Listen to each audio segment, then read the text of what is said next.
Alright, hello everyone, it's Happy, and today we're going to be talking about the ST-1. Now this is a tier 9 Soviet heavy tank.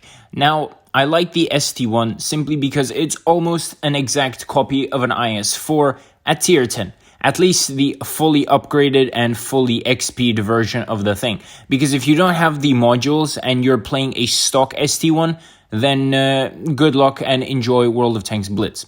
Because if you're not fully topped up and if you don't have the, you haven't opened all the equipment on this thing, then you're pretty much screwed. But if you get this tank to the very top, you get the best turret, you get the best gun, the engine tracks, whatever, etc., etc., then this tank is going to be very, very solid. The mobility is super duper close to the IS-4. It's not super slow, but it's not super fast, but it's going to get you from point A to point B in a relative quick amount of time for the amount of armor this thing has.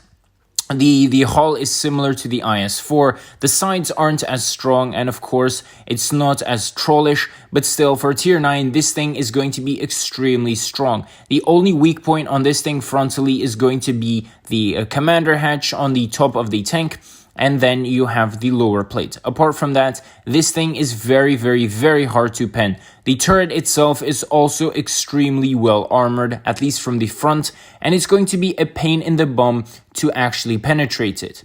But here's the main difference between the ST-1 and the IS-4. The ST-1 has a solid turret and it has 8 degrees of gun depression. I don't think a lot of people know this. 8 degrees is insanely good.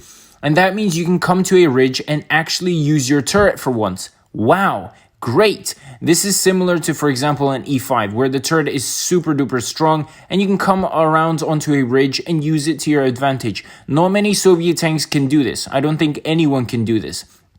An IS-7 can't, an IS-4 can't, a lot of tanks can't, but this thing can. The gun is almost identical, it's pretty much identical to that of the IS-4, but with a little bit less DPM. And just think about the ST-1 fully topped up against tier 8 tanks. This thing is going to be a nightmare, and against tier 9 tanks, you're going to be super duper scary as well. This has to be one of the best heavies, if not the best heavy, among the tech tree tanks at tier 9.